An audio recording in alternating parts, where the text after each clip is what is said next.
Hello guys, welcome back. And for today's video ay magdi-dinner out kami ni Bitoy dahil last din na namin dito sa Tacloban. Tapos na kami sa sa leksyon. Tapos bukas mag-uwi na kami sa Renditi. So mag-dinner out na kami.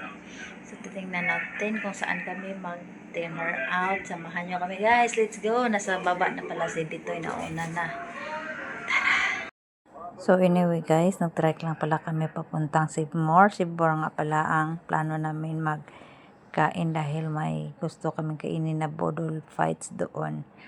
So nag-try lang kami at mahirapan kami magdala ng sasakyan kasi mahirapan kami maghanap sa hotel kasi di namin pamilyar yung lugar. So nandito na kami. Ang Sibmore nga pala nila ay sa tapat din mismo ng Gaisano.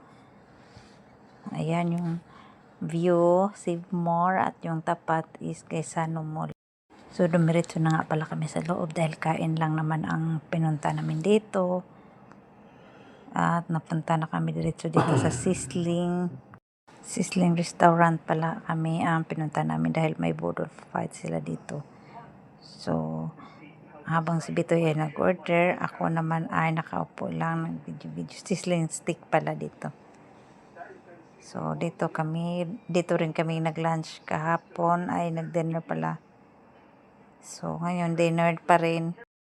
At dahil nasa mall nga, so maingay, maraming tao at may music, so voice over na lang ako. So ganyan ang view.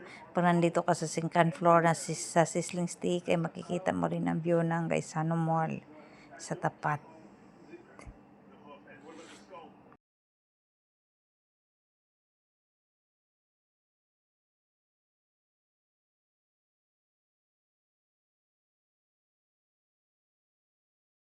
At dahil nga pala sa sobrang daming customer nila, so napunta kami sa baby back ribs ang in-order namin dahil naubusan sila, siguro dahil sa sobrang dami ng customer ngayong gabi.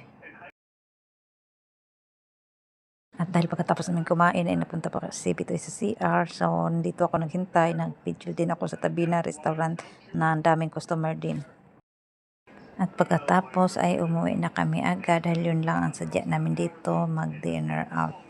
So yan, napabidyo na rin ako kay Bitoy.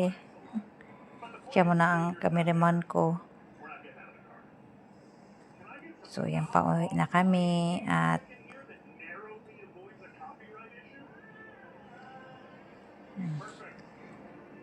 dahil gusto ko rin naman ma-experience maglakad papuntang hotel para ma-familiar ko ang lugar, so naglalakad na kami pauwi.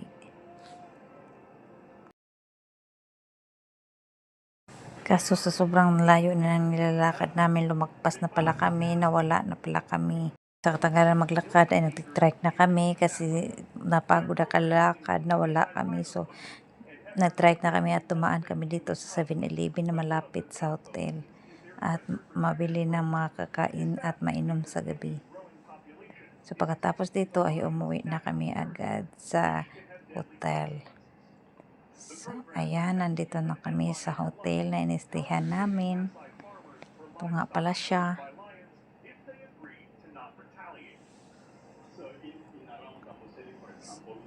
Yan yung hotel na inistihan namin. So that is our video for today. Thank you for watching.